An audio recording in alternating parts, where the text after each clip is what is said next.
Okay, so basically just like David had explained, this was a studio that took place last semester, was fall 2021, sorry. It's like my time span. It's been a really long week for me.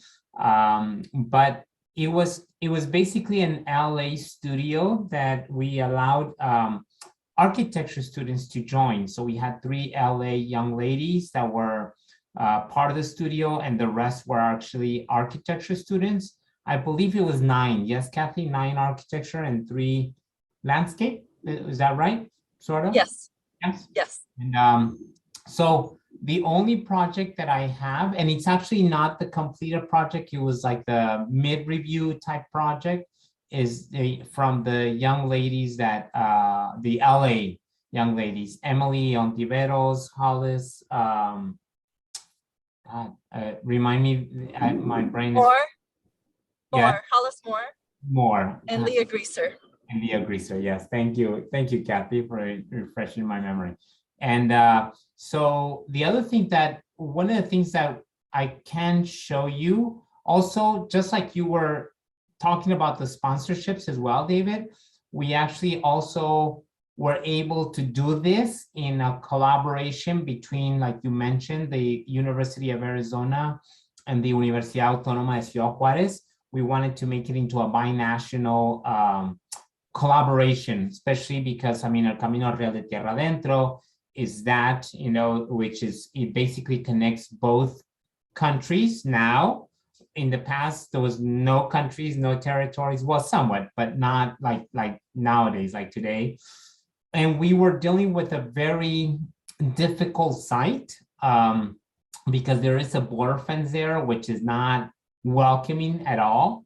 And then there's basically a ditch where the Texas, I guess the state of Texas, basically pulls the water in and drains basically the river and basically hugs the water and doesn't really allow it to flow. So there's been a lot of contamination. So one thing is disputed land when it comes to the, you know, the river being really dirty, the water that's flowing as well, because I mean, it's coming down from, you know, the farmlands in New Mexico, and then even all the way up to this region as well.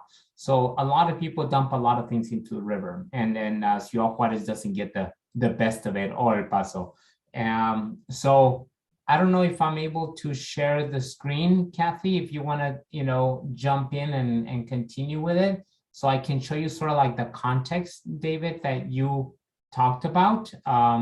So I have it open on Google Earth, and I'm not really sure if I can open it or not. And then we can maybe, so that people that are present can actually see the, let me see if this actually will work, screen 2. What are you guys seeing?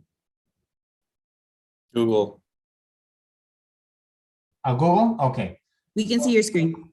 Okay, perfect. So the Google screen basically is showing you, this is like the territory, you know, where it says Donovan Park.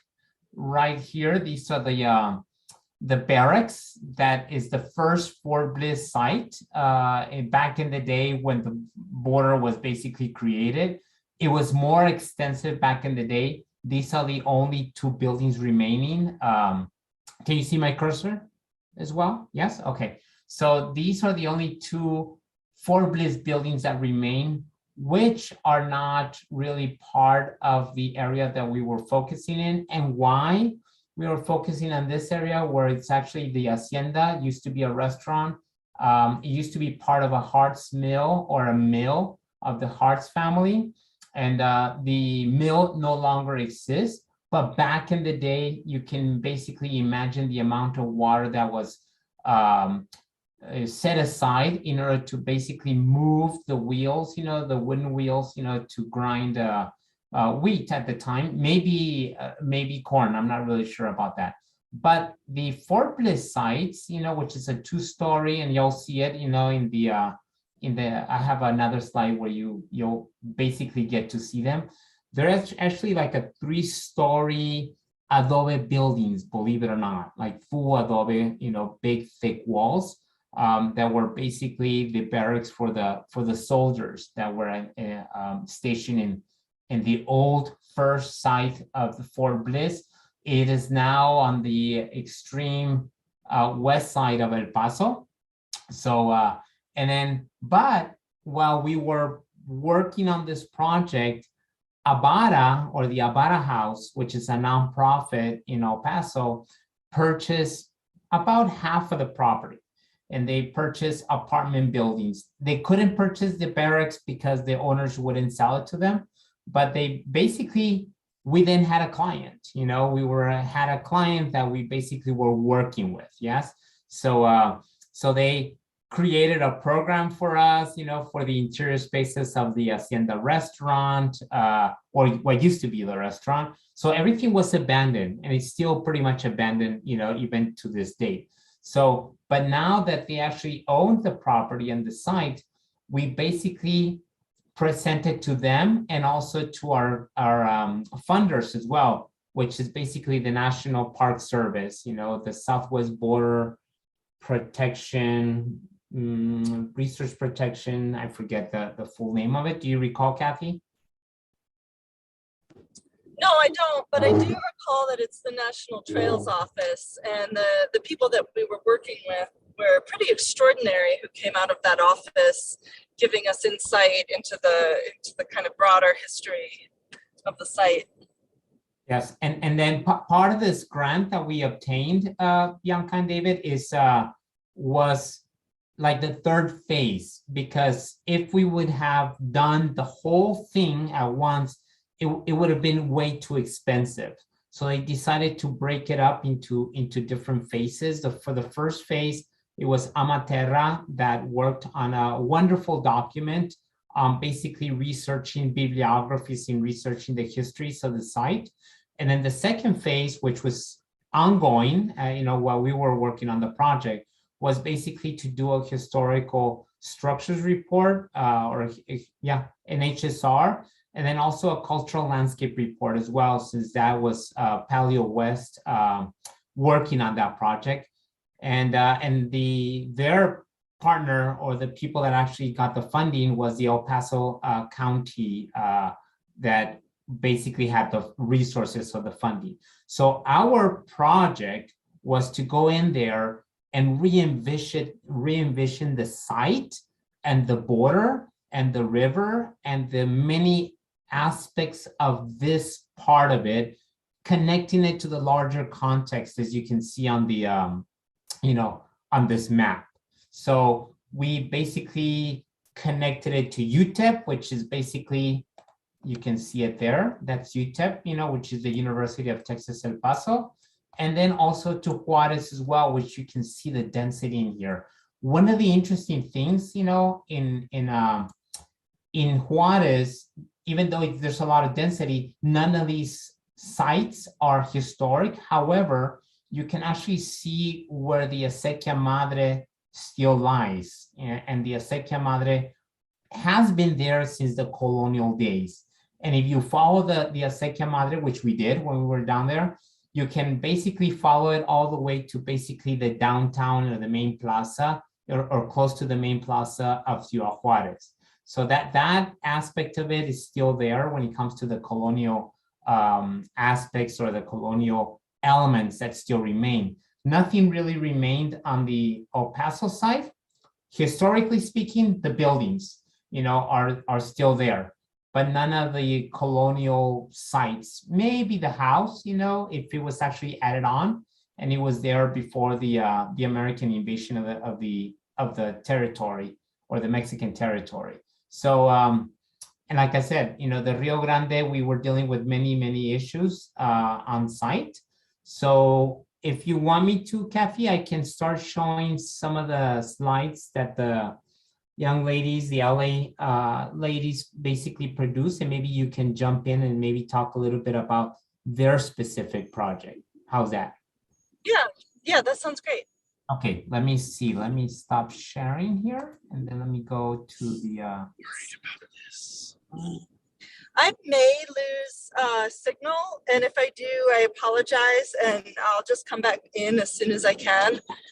But I would start just by saying that, you know, noticing that shape in the river, that S curve right at the site, is really important, I think, because this place was formerly wetlands a couple hundred years ago. It was a place where the river got shallow. It was easier to cross, not only for people, but livestock, wagons, kind of the whole deal, which made it a place really important for the Camino Real. It's really the place where the Camino hooks up with the Rio Grande and starts moving north. And so I think that there was a lot of interest from the students, especially the architecture students who hadn't thought about these things as much, to think about what it meant to engage with the river, and to think about this border crossing as something that maybe was able to break down these preconceived notions of nationality or definitive differences between countries. And so the water itself became a really important part, I think, of all the projects. And so in this slide, you can see a plan and two sections for a project that actually engaged with the international dam that it exists, and is the dam that pushes water into the Acequia Madre going into Ciudad Juarez. And they created spaces not only to be at the river's edge, but to engage with that dam, to walk over the dam proper, and then engage with the Acequia Madre. So you got this kind of multi-piece experience as you moved across this piece of infrastructure that let you more deeply understand the larger scale of moving water through the Rio Grande and around these cities. They also did a lot of work thinking about those riparian zones, how to repair the river's edge. And there was a lot of replanting that happened, and a bar house, interestingly enough, wanted to have access to the river. That was one of their sort of ideal program elements for the future, was to have a way for people to encounter the river directly. So even making pathways to bring people down to the river's edge, to clean the water, to make it safe for people to be there, for it to smell good, for it to look clean, hopefully actually be clean, was a really important part of this particular project, but in some ways part of all of the projects that the studio was engaged in. So you can see, oh, go ahead, Francisco. No, keep going. You're good. Well, I'm just trying to see, you can see these different shade structures that were created in order to allow people to occupy the top of the dam and to actually extend that space so people could really to look down, look across, look out, and really get all these different perspectives of the river. So what are you looking at right now, Kathy? Can you guys tell me? I see a section with a detailed plan with blue on it. There's water infrastructure and stormwater irrigation. Yes, okay. I see it. Okay, give me 1 second. Let me. The other aspect of it as well, which I think Abara really enjoyed and liked, was that during the site analysis, all the groups basically divided the work, and especially these young landscape architecture ladies, you know, looked a lot into the local vegetation back in the day, and they basically were trying to bring a lot of that back as well. But they also looked at a lot of the early indigenous cultures, you know, of this area and this region, you know, before the colonizers, you know, took it over and basically displaced them, or they just mixed into the population, which were the early indigenous people that are known in this area. They used to call them los mansos, or the peaceful ones. They were not warrior-like, and they eventually basically not disappear, but they basically mix eventually into the population. So, so are you still seeing the floor plan, Kathleen, with the water? Now it looks like the bridging ecologies slide. Bridging slide, okay. So not the water infrastructure, the bridge. Okay, yes, yes. So do you want to explain what they actually did, in basically using the existing infrastructure?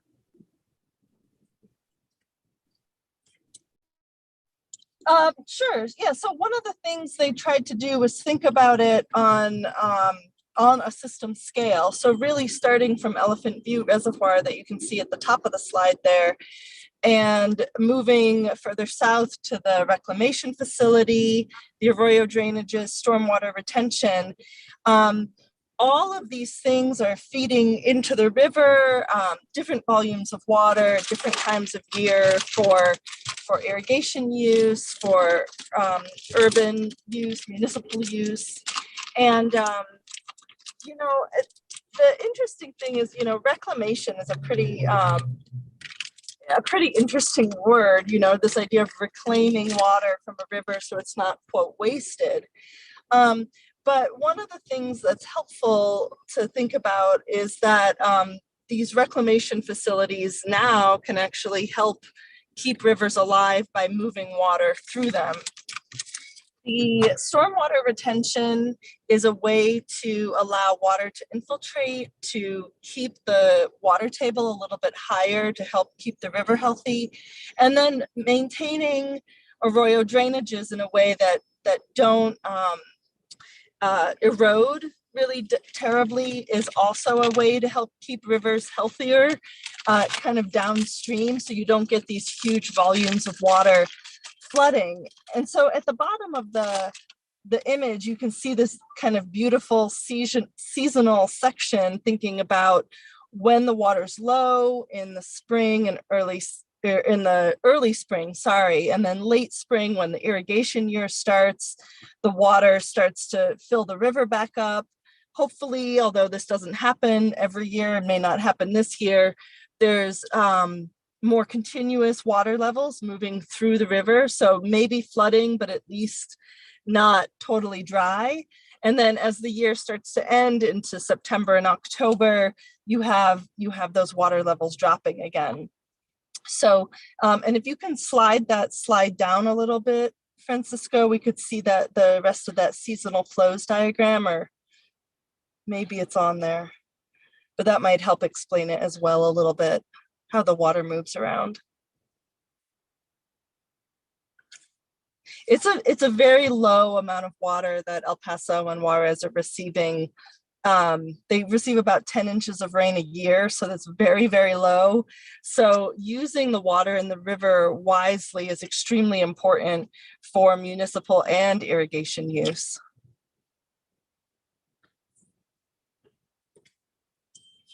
And so it was interesting to think about these ecologies, to think about this ebb and flow of water volume, of opportunity for plants and animals to occupy the river zone, the riparian zone, matched with the socio-cultural history of this place, and think about how literally the water being there, the wetlands being there, made all of the cultural things that happened there possible. The fact that people could cross there through the wetlands, the fact that the water was really clean there, that it was consistently moving through, that people could pull acequias off, allowed the cities to grow. So you can't really separate the ecology from the cultural history of this place. So yeah, if you look a little closer at the seasonal flows diagram, you can see how the volumes kind of rise and then drop, and this becomes a yearly cycle.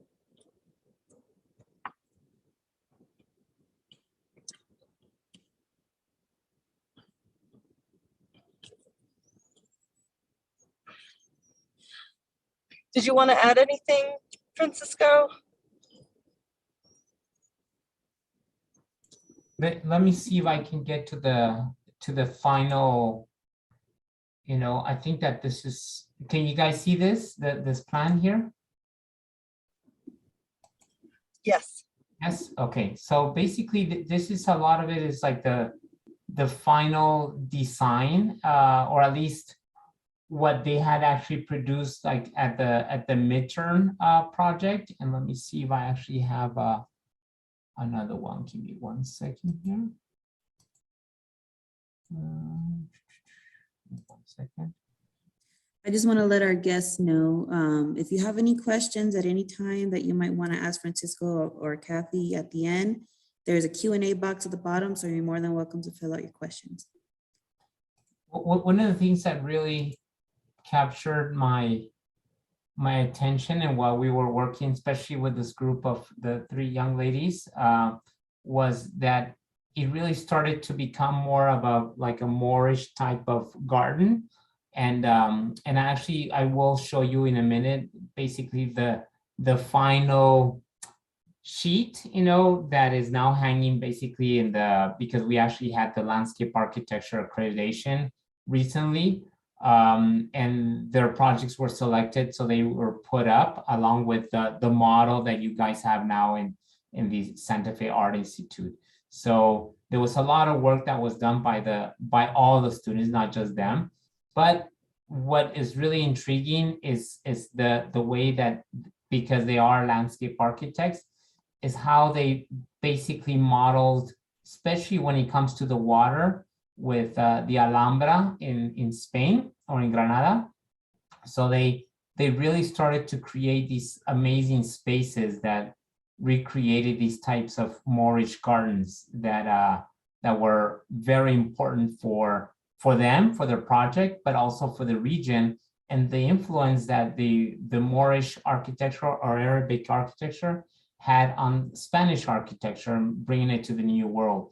Like, for example, acequia, and acequia is basically an Arabic word that a lot of people probably don't know this, or maybe they don't even know what an acequia is. So an acequia is basically an irrigation ditch or canal, that basically is used to funnel water into agricultural fields. So there is the acequia madre on the Juarez side. So they kind of wanted to basically bring that idea back of using the acequia system, and then really trying to, like Kathy was mentioning, trying to capture as much of the water as possible coming off from the roofs, and not just from the roofs, but from the side, and also from neighboring watersheds that would eventually come into the property and eventually, basically empty into the river.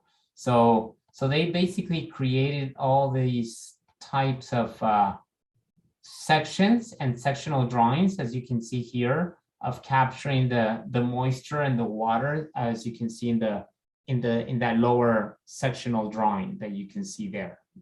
So, want to add anything, Kathy? Yeah, I guess I would just add that, the way that they used this idea of this water channel, this acequia or rill, or whatever, you can just call it channel 2, was done in multiple ways. So like in this section, it was about bringing the water kind of across the contour, the slope of the land, so that it would infiltrate and it would help grow these layered gardens going down towards the river. Versus I think the courtyard that you were talking about, Francisco, which really was a very formal space, like an orchard, but even more formal with paving, where you would have these very beautiful thin channels of water delivering water to the trees. And then they had naturalized areas that had fewer channels, but they were still sloped to allow the water kind of spread across when there was water available. So it was really a study of how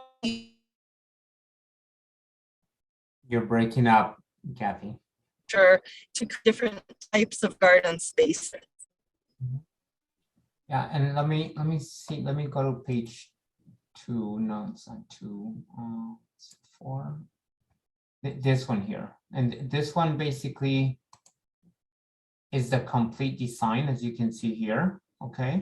So, and then you'll see the river down below, and then basically what they created, like a series of these gardens, you know, where water would actually flow from the rooftops, you know. The number one is basically La Hacienda, that's what it was called, at least the restaurant. But it used to be part of the Hart's Mill, the family that Francisco, Can you hear me? I don't think this, there it is. Okay, sorry, go ahead. Yes, the slide hadn't moved, but now it's good. Okay. Sorry about that, Kathy. So wait, can you see it, Bianca, David? Yes? Okay. So basically, you know, this is like the legend of all the components, you know, of the final design. And it wasn't just, you know, the landscape architecture ladies. I mean, we also had other amazing projects from the architecture students as well. So when we first started, one of the first things that we wanted to do is to create a design of a bridge.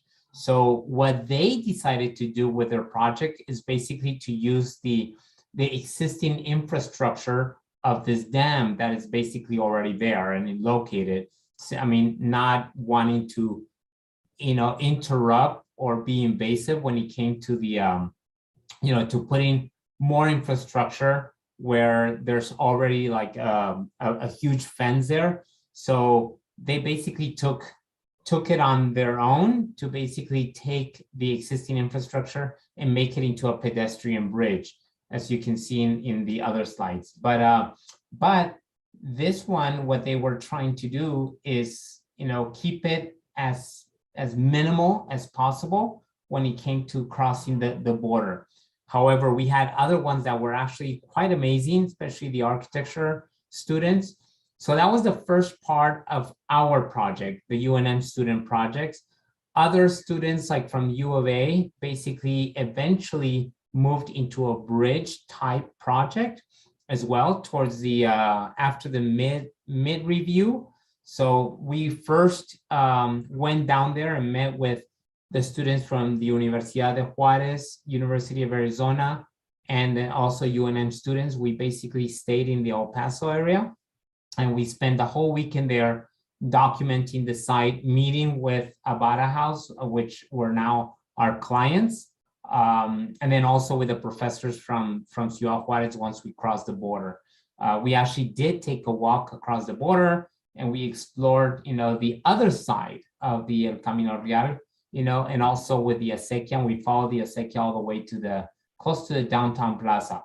So and then so yeah, I don't have the other projects, you know, that were submitted, but also the students from Ciudad Juarez also created their own projects, but mainly focusing on the Juarez side and how to, you know, bring about the collection of water that runs down the hills, you know, into the river, and how to make those collections as well. One of the interesting projects that I remember and recall is them basically doing like a bridge or mound of earth, you know, coming all the way to the border and basically allowing the river to flow, you know, underground, you know, so that they basically could merge the two countries together and eventually, of course, eliminate the border wall. You know, I don't think we need that, or the border fence. So that one was a really eye-catching project that I really enjoyed seeing from one of the graduate students from Ciudad Juarez, from the Autónoma in Ciudad Juarez. So do you want to jump in, Kathy? Sure, yeah. I think one of the more regional concepts that was connected to this project, and I think one or two of the other projects we had, was this idea of the bike paths and bike trails connecting from the Franklin Mountains to the north of El Paso, through and across the border and up into the mountains surrounding Ciudad Juarez, and thinking about this project as something that would connect people through all kinds of activities, not just people who would come see families, maybe on the bridge. And I think actually, Francisco, it might be really great to talk about Damian and Marisa and Brianna's project specifically in terms of how they they thought about people meeting on the bridge. But the thing that was really cool about the bike trails and everything was that we saw a lot of people riding in Ciudad Juarez, way more than we actually saw in El Paso. But we could, you know, after talking with the students, they were explaining that there's like 100 miles of trail and people are always moving through this where we were, which was a very busy street, a very busy road intersection with 4 lanes and roundabouts up into the mountains and then back down into the city. So it was a really cool opportunity to connect something that I think is still a little bit unusual when we think about border crossings. But did you want to, but okay, so back to, and this is the word that I am forgetting. I think it was encounters. I can't remember the Spanish word that they used, but this idea of encounter and seeing family. Sorry? Encuentro, maybe? I think that. Encuentro, yes, that was it. Thank you. I think I'm breaking up a little. I don't know if you want to take over for a moment, Francisco. Yes. So basically, the first project, you know, or it was basically to create a pedestrian bridge. That was like I mentioned before, and the one that the project that Kathy is talking about is Damian Garduño, Brianna Horvath, and Marisa Trujillo. They basically created this amazing pedestrian bridge, but basically the bridge also became like a hub where people could meet in the center, but not be able to cross the border, but just to meet. And it takes place throughout the border region where there is a fence up where people come and gather, have picnics, meet family members, but they can touch themselves, they can feed each other, they can share things, they can, you know, pass things through, you know, these slender pieces of steel. And that also, I think, was one of the things that the students wanted to bring about and basically try to bring these family reunions together at this border crossing, you know, point, yes, of these pedestrian bridges. The other thing that Kathy mentioned, that on the Juarez side, there's a lot of recreation spaces and parks. And according to the students, because it is very, very dense on the Juarez side, that on weekends, this strip along the river is just filled with people, you know, playing football, soccer, football, and then, but also riding bikes. And I think that became a key element for us as well while designing these bridges, so that we can probably make a connection to UTEP.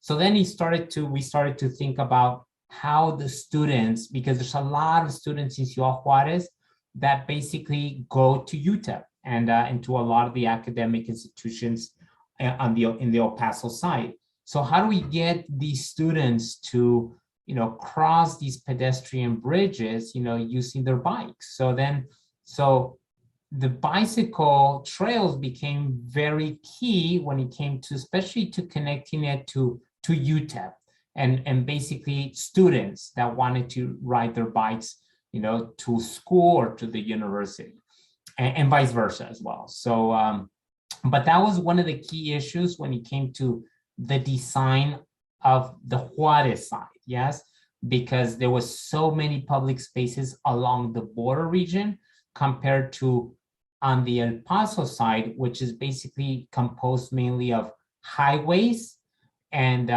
infrastructure. There's hardly any housing there. Once you start to move away from the border, that's when you actually start to see the housing, and of course UTEP, the academic institution, there as well.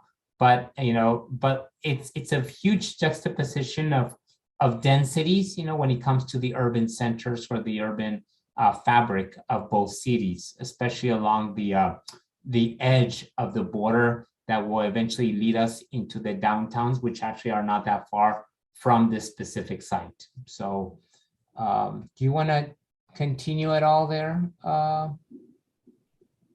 Sure. Yeah. I mean, I would agree. I think the project that Scott Striegel and Ryan Jenny worked on for the first part, especially the bridging part, made a really specific gesture to UTEP to connect students across, again, like all of this really large scale infrastructure of bridges and railroad tracks and detention ponds. And I think what was interesting is it was done in a way that wasn't just about having some simple access across, but ways to protect the pedestrian or the cyclist, but also give them views to the different places that they're heading, so that it felt more of an event, it felt more engaged, rather than just pass through, where you might be.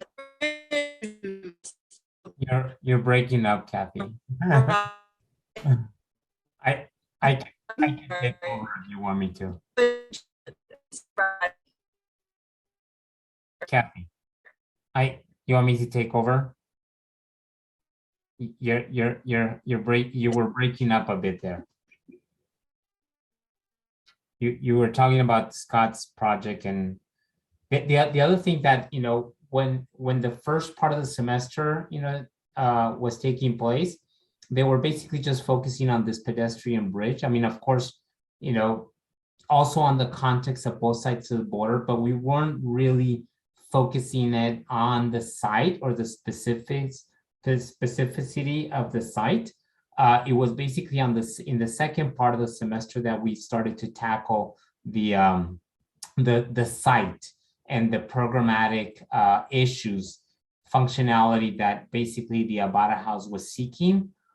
So that's when we really started to focus more on that. However, during the bridge aspect of it, the students basically had to resolve a lot of issues when it came to the topography. And then also another key issue, and a lot of people don't really think about this, is how to get the Border Patrol still being able to do their rounds along the border edge, which was something that, I mean, we would have just eliminated it, but we needed to be realistic about the border situation now when it comes to this Oñate crossing path or the El Camino Rio de Tierra Adentro. And we needed to accommodate them. So there was a lot of, you can actually see it in this slide. Give me 1 second here. Not that one. Not that one. Give me a second. Let's see if I can find it. So which one is this? Page 3. Can you see the page 3 or no? It's called Pedestrian Bridge Connecting People to Place. I see you're on page 4. Okay, so give me 1 second. Let me see if I can find it. Let me close this up. This is page 1. Give me 1 second. Page.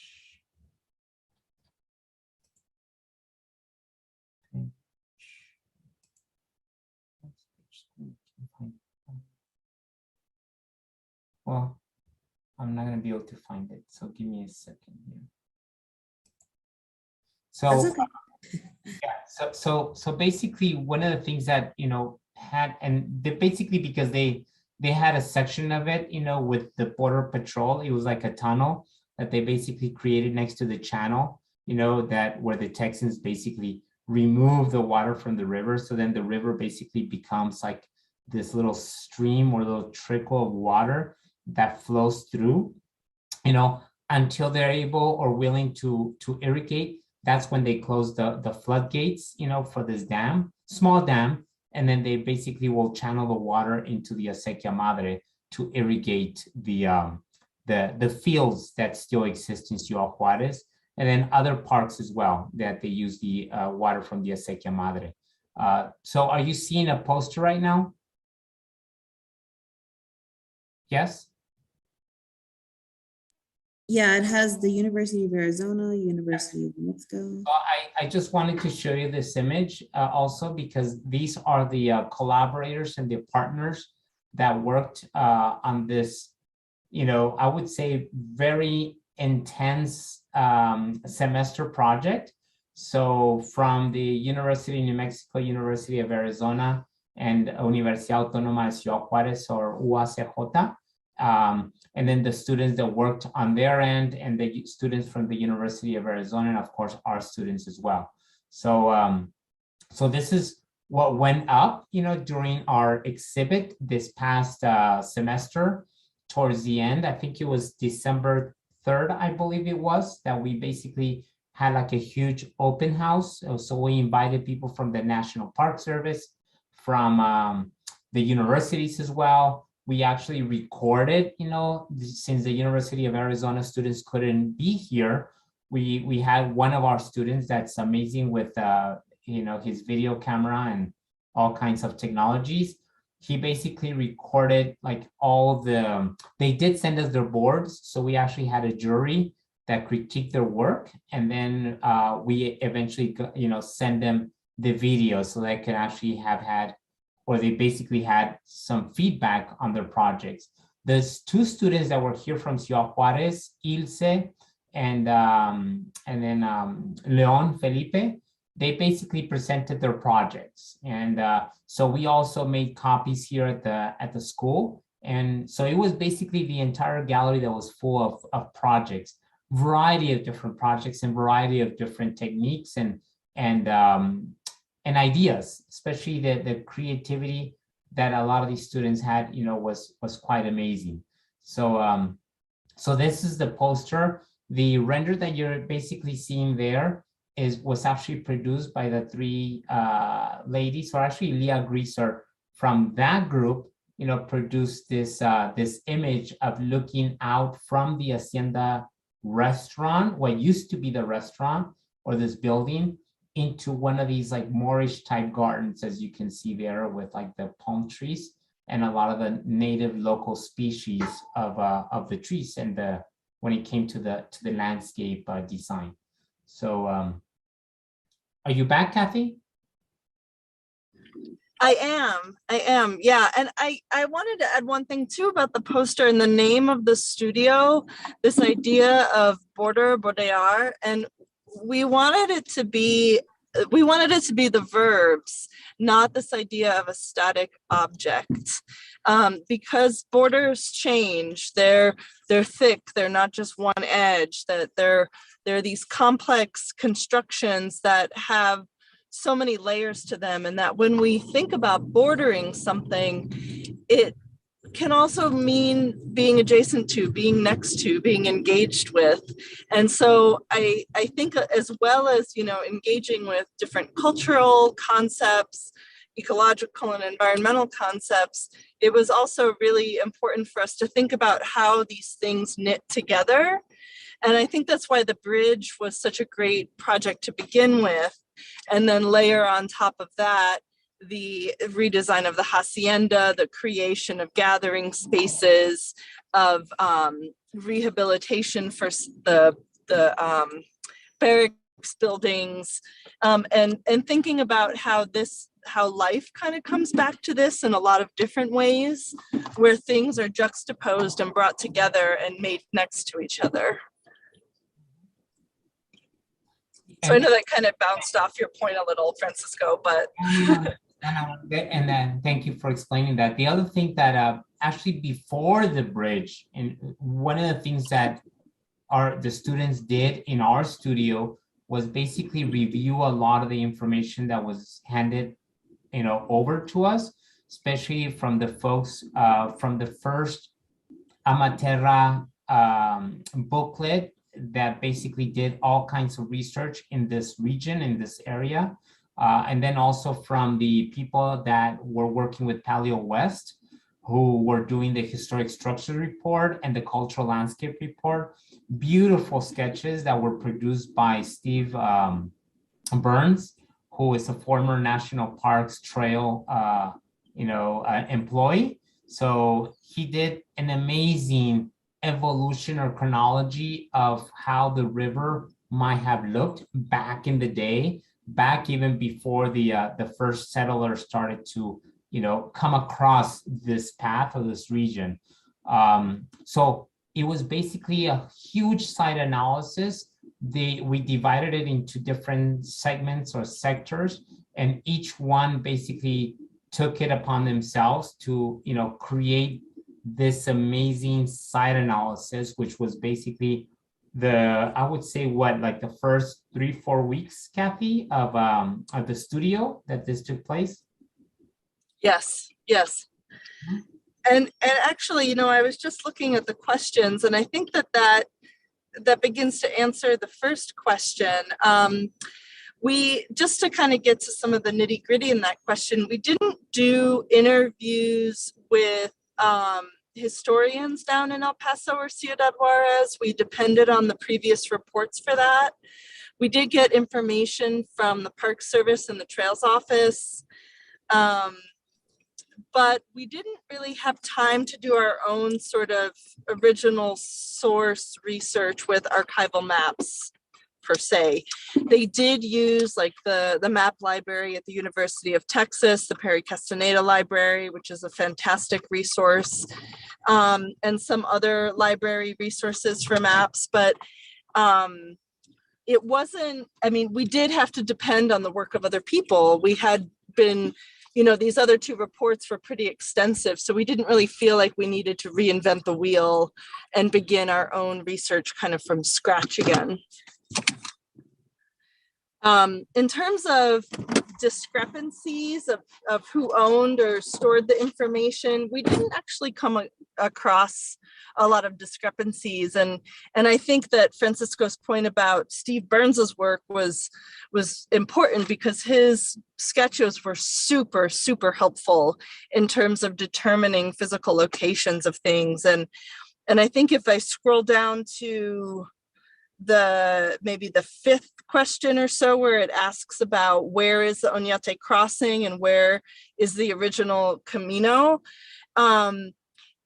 The Oñate crossing and the Camino actually happened in that sort of wetland zone.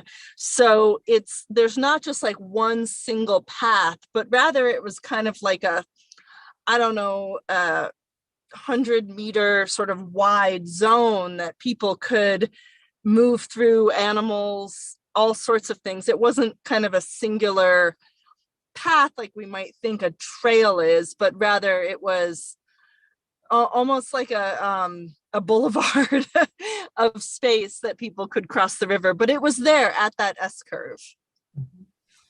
Let me jump in also, because there's another question here about the acequias, that yes, we have them all over New Mexico, especially in the northern part of New Mexico, but remember that the acequias were basically started back into like in the Mesoamerican, region and area when the first settlers, basically started to inhabit that area and those spaces.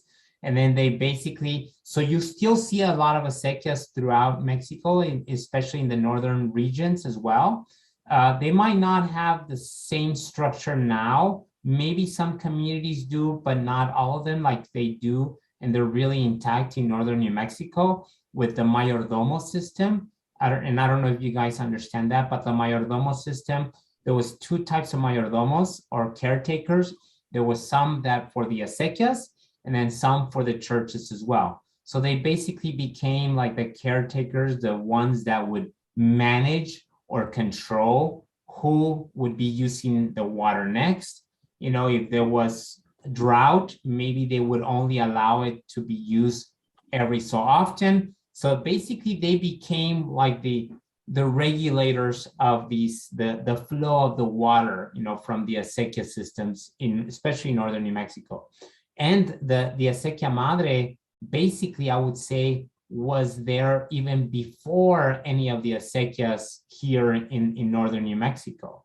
So we also have an acequia madre, for example, in Santa Fe as well. So The acequia madres is basically the mother ditch, yes? And that's the one that feeds all the other veins, you know, of this, los regadíos, you know, that basically distribute the water.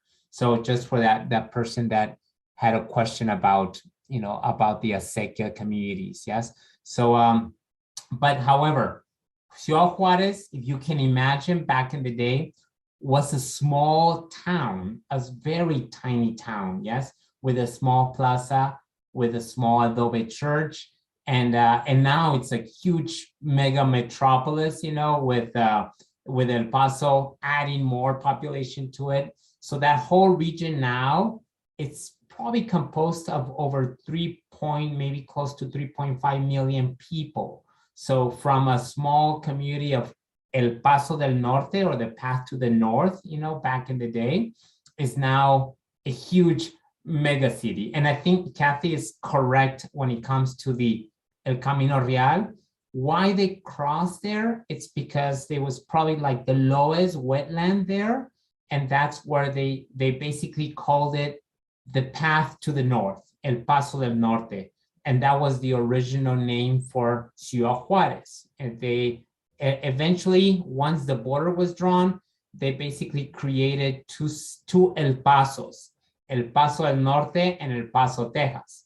So in 1877, they decided to name it Juarez, you know, and basically, you know, naming it after Benito Juarez, the president who had been there settling during the move to the north, you know, to the extreme north when the French invaded Mexico, you know, at the 1860s. I can't recall the exact date when the French invaded Mexico. So Benito Juarez, the president, the only indigenous president, fled north and basically established the government in Ciudad Juarez. So Ciudad Juarez, you know, or El Paso del Norte, became the capital city of Mexico for at least close to a year or so, until he basically eventually moved down to Chihuahua City. So that's a big part of the history of this region and the border region. The other part of the history in this border was basically the Treaty of El Chamizal. And the Treaty of Chamizal, you know, took place in the 1970s, maybe 73, I can't recall if it was 73 or 63, but it was when the two Mexican, or the Mexican president and the US president basically met at the border and basically gave land back to each other because the river had meandered, and basically some of the properties, you know, in the El Paso were on the Mexican side, and then vice versa. You know, some of the Mexican property was on the US side. So they basically did a swap of land, and then eventually Juarez basically created a huge park that is now called El Parque Chamizal, or the Chamizal Park. So all these historical findings and research was basically taken by the students and basically created a series of slides or a manuscript or a booklet that were presented down in El Paso when we were down there, you know, meeting with the other students from the other universities as well, and then also presenting it to the Abara House. So the other component that I haven't talked about, or Kathy, maybe you can jump in here, is that part of the grant and part of what we had, or, you know, had promised to put together was a publication of the student work. So that right now it's being developed by two students, which is Marisa Trujillo and Damian Garduño. Damian had been part of a group in the past that had created an amazing publication that was basically published about 3 semesters ago, maybe, plus or minus. And it was about the firehouse station here at the rail yards in Albuquerque. So right now they're actually working on the publication. It's looking great. You might not have seen it yet, Kathy. You eventually will see it. And but Damian and Marisa are very talented students, and they're actually working with Ilse and Leon Felipe from Ciudad Juarez, from the Autónoma, to actually do the translation. So it's going to be a bilingual publication of all the student work and the research, not all of it, because we can only afford so much because of the grant. So, but it will be probably like close to 100 or 120 page publication that will be produced in-house. Well, in-house with our students, but it's going to be printed by Hemlock, which is a California state publisher company that basically does all their printing in Canada. So that will be coming soon. I don't know if we're going to be able to like have enough of them to sell or distribute, but enough for us to basically complete and close the project up, you know. So there's a lot of these components that are also part of the project. So the project hasn't ended, you know, it still basically continues to evolve into a publication. So and then, so Kathy, I don't know if you want to jump in. I don't know if you got the chance to read the other questions. Yeah, I would add to that, you know, that the copies of the publication will be shared with the partners that we've been working with, the Trails Office, Abara House, the students at the other universities, so that there starts to build a critical mass around these types of projects. But yeah, I don't know how far and wide we'll be able to get all of the copies. But builds energy, because it was asked, I think, what are the politics of doing work like this? And what reactions have we gotten from local communities? The local community has been really people involved directly with the projects. We haven't been, like, it hasn't gotten to the point, I think, once the book is together, to start to share this information a little bit wider in both cities. I mean, the politics are complicated in one sense, and they're really simple in another. They're simple in the sense that federal government doesn't really have. You broke up, Kathy. She's done. Oh, no, she's back. I can take over. So there's really no small or like rural or community anymore. I mean, we're talking about huge urban centers, and the communities that are still there, for example, the students of Ciudad Juarez, basically, they had more of a community involvement, because I mean, it is a very dense region, the Juarez side. The El Paso side is more of a spread out. There's no, like I said before, there's no housing units close by. So basically the only housing basically, and the only people that are still living there is like a small row of like 4 apartments that the Abara House people, the nonprofit, basically purchased while they took, you know, well, they basically, and the other difficult thing, you know, when it came to the Abara House is that there's so many different easements there. We had a very difficult time figuring out, this is like the border region, this is like water utilities, this is so-and-so, and this is this other one. And so it was just understanding the complexities of the border. There are a lot, especially when it comes to the easements or the border wall and the patrolling of the border patrol, and then the channel that, you know, flows along the river. So there's all these dynamics that are taking place. And when I talk about the border fence, it's like a 20-foot border fence, you know, that is like solid, like a screen, yes, that it's, I mean, you can see through it, but it's so invasive into this landscape, yes? I mean, it's so, you know, it marks this territory and makes it into a really cold space and area. So, and there's no way, I mean, they have these huge doors, but there's no way that you can like flow freely, you know, from through the fence, yes? So basically that became like a huge obstacle that we basically had to design around it or through it, yes? So that became one of our major obstacles, I guess, when it came to the design work that we were tackling. And then the other thing that I would like to mention is the Abada House people. Their nonprofit basically deals with border issues. They deal with borders all over the world. And Sammy Pascual, I think is his last name, Sammy, who's the director of Abada House, he was like so joyful and so enthusiastic of the student work, like you wouldn't believe. You know, they wanted to basically, they wanted to take the model. I think they actually ended up taking like all the drawings, I believe. Maybe Kathy jumped off, but I think they took, because they were so happy. And Chris, my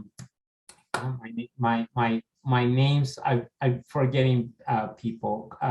So Chris, basically she's an architect, older lady, but she's an architect. So she also had a lot of feedback to give to the students. And that's one of the things and the key issues here, that we were working with an architect, yes? So that she created programs for the students, you know, to readapt the Hacienda restaurant or the abandoned Hacienda restaurant.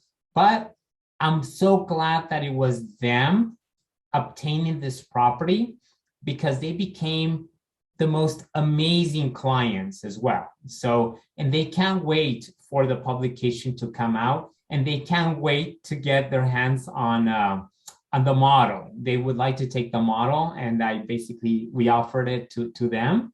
And it's basically for all the audience. If you guys have not been there yet, you know, I have not, you know, and, you know, excuse me, David, but the day just flew by and I couldn't make it. I hope to be there next Friday and check out the rest of the exhibit and what you guys, you know, put together for on our end and the student work as well. So, and I do appreciate that from you, David and Bianca, and the people that organize this at the Santa Fe Art Institution. Sci-Art, yes? Is that the name of it, David? Sci-Art? Sci-Art Santa Fe is the name of the nonprofit, yeah. Yeah, so like Kathy was saying, there was a lot of people involved when it came to the critiquing of the projects, including the National Park Service, that were very strict in how we basically did or interpret the trail. So a lot of the students, you know, when they were actually doing their architectural designs, basically had that in mind. Yes, how do we interpret this trail? It was through museums, exhibits, sculpture gardens, basically to tell the story. If people were crossing a pedestrian bridge, they would understand and be there, you know, reading and understanding the story or the history of El Camino Real de Tierra Adentro, and then the establishment of the Oñate crossing or the path. One of the things that I just wanted to mention about the Oñate path or crossing is that when the students from Juarez were researching that, like the Oñate crossing or the El Paso de Oñate or Cruce de Oñate, they couldn't find anything online. Nothing. They said there was nothing. They couldn't find. The only thing they did find was the document that we were working with. So that was like the only document that the students from the Juarez side, they never even thought that to call it Oñate crossing, you know, which he basically crossed in 1598. And he basically put together this whole settlement, you know, expedition. He basically left Zacatecas, eventually gets together or meets with people in Santa Barbara in Chihuahua, which is a mining town. And then from there, he basically collects everything. So the only thing that he had with him were soldiers and probably their wives of these soldiers.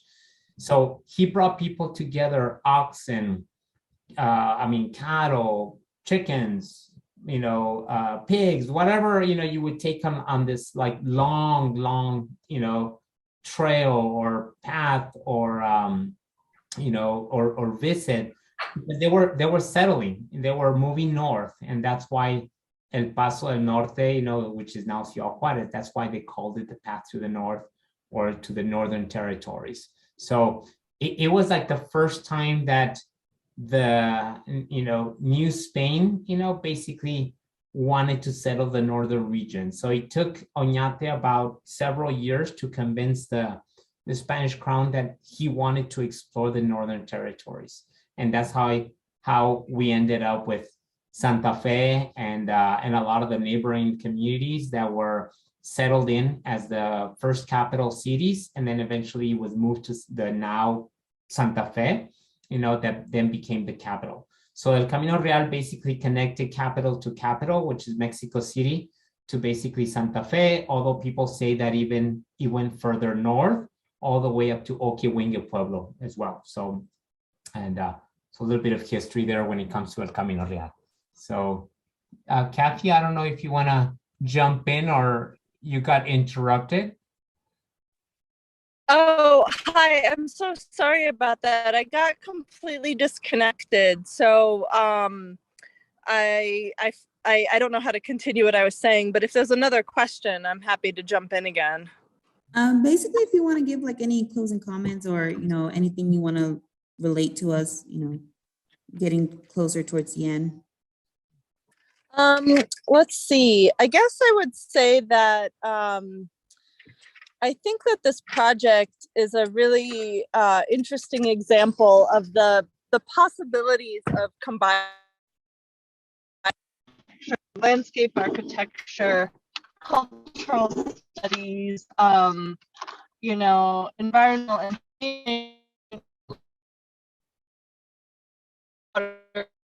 and is a major factor in the way that the Rio Grande is run.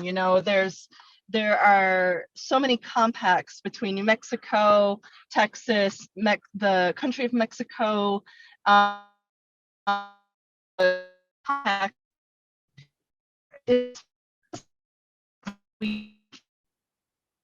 You're breaking up again.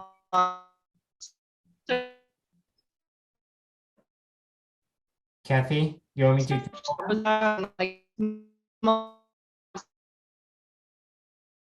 It takes a while for our responses to come back to her as well.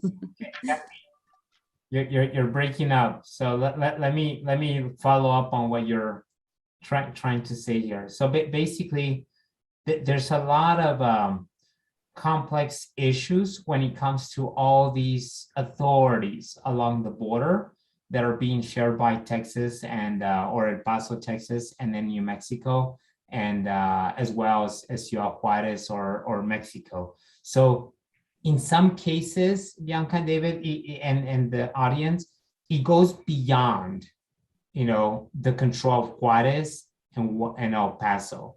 Now you're talking about Washington and Mexico City. Yes, I mean like the national governments, not the regional governments. Yes, even though they are there, they are experiencing it. Yes, it goes beyond it, and I think that the lack of connection from both national capitals or governments, I don't think they understand the dynamics of Ciudad Juarez as a binational. There's a synergy there, that I talk to people about. They feed from each other. Yes, I mean they complement each other. They collaborate with each other. They partner with each other. So one couldn't live without the other. So if El Paso is going through like a huge major economic struggle, people in Juarez will suffer. Yes, especially when it came to the pandemic, or during Trump, for example. I won't go too far. That he became really harsh, on like border, issues, that people stopped coming to El Paso. And so the people that purchase in downtown El Paso are people from Ciudad Juarez. And a lot of people don't really understand that. And then the other thing is also education and academics. Every morning, there's hundreds of students that live in Ciudad Juarez that line up along the border to cross to come to school to the US or to UTEP or to El Paso Community College or to high schools or elementary schools. I mean, there's all this influx of people, you know, that move back and forth. So if you break that, yes, one or the other or both will eventually suffer. So, but all these compacts are very interesting to understand. And that's basically what the students eventually, besides analyzing the older or the historic or the existing indigenous cultures and like the local food resources that were there present many years ago, including vegetation that no longer exists there. Yes, that cypress trees and many other types of, not strange, but, species that no longer exist along the border. So all that was basically documented by the students, in order to eventually bring together all this information that they've collected and eventually put together an amazing, project that a lot of them, really creative, especially when it came to the bridge and the issues on both sides of the border, which are, key and very important. So unless if there's other questions, I don't know, Bianca, if we're coming to the end of it. Or how long do we have? You tell me. I think you guys pretty much answered the questions that were in the Q&A section. There was a question in the chat of, I believe it was, can you share the Abada House website or link? That way more people can get information about that. Okay, give me 1 second and I'll find it for you, okay? Let me see if I can actually find the Abada House. Give me 1 second.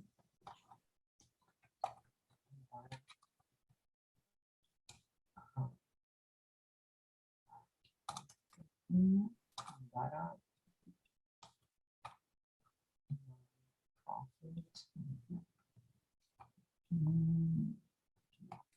me see if I can find it.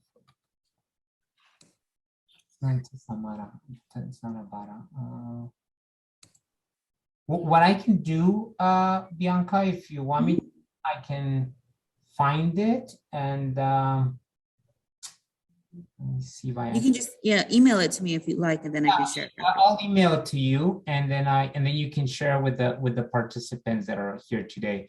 They're an amazing nonprofit, and like I said, Sammy Pasquale or Pasquale, he basically was born in Jordan, and he saw this space and this place as like the Abada House. He really wanted to make that a specific point or an important part of the border. And actually Abada, I think, means ford it means several things, but this is in Arabic, I think, or no, in Hebrew, mainly it means, I think, ford.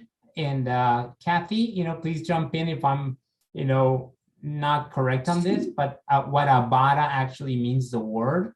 So, but Sammy as a collaborator, and then Kim was the architect that I was mentioning to you earlier. They were both very instrumental and really gave amazing ideas to our students, because now they were our clients, which was even more fun because at least we had a purpose, in designing a lot of these spaces. And we don't know if they're ever going to be, made into a reality, but at least now we know that there's people that care for the site and this project, for the long run as well. So I don't know if you want to add anything to it, Kathy. So they were asking for the Abada House website, which I don't have, but let me look for it. You guys keep chatting away, and then I'll give you a minute, okay? Sure, yeah, Well, so Abara is just spelled A-A-R-A to begin with. Yeah. Go ahead, Bianca, I'm sorry. it's okay. I just wanted to thank you and Francisco, especially for being able to join us today, and the work that you have done, you know, with this project has gotten such great feedback here at the exhibit. A lot of people look at it, they're admiring, you know, the attention to detail that you guys definitely decided to focus on, and seeing the actual model of El Paso and Juarez, and seeing, you know, the vast amount of space that looks like it's there. But with me, like, since I know I've been to that area, knowing that it's pretty isolated, you know. So the fact that we've been getting such great feedback about the model and about the purpose of the model is it's been really amazing. It was a lot of work, that's for sure, you know. It definitely looks like it. And we're still continuing. And I think that one of the most difficult things was also, you know, collaborating, and not the collaboration part, but the initial meetings that were held, you know, through Zoom, you know, with all the university like collaborators and academics. And that, I think, was one of the most perhaps difficult things, because remember, we basically obtained this funding pre-pandemic, so we couldn't really do much for like almost 2 years, and we kept planning for it, canceling it, planning for it, canceling it, until we were able to basically, you know, bring it all together. And then I think it was for the best of things. You don't think, Kathy, because of now we actually even had a client that purchased a property while we were still working on it. So, and then all of a sudden they became our clients, and that was like the most beautiful thing that happened when we were working on this initiative. Mm-hmm. Yeah, absolutely. I would totally agree. And I just want to say thank you to all of you, Bianca, David, Andrea, for inviting us to be a part of this SciArt exhibition and supporting our work as well. It's just been it's been a really lovely project to work on with these students. We're so glad we could be included in another conversation, a larger conversation. So thank you. And I hope to work with you in the future as well, Kathy. Oh, Francisco, absolutely, yes. So yes. So unless you both have questions for us, you know, then I think we're pretty much done. Unless we, you know, so you tell us. I'm just going to share with everyone our next laser talk, which is on Thursday, May 26th at 6 p.m.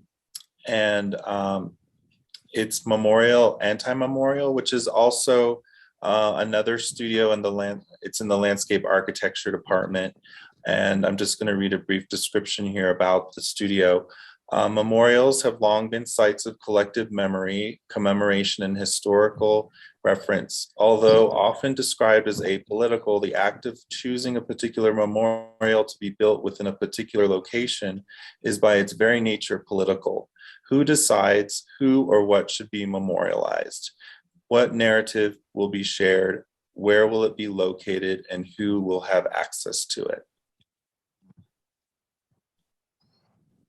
And so that is our next laser, and our final laser is Chico McMurtry, who's going to be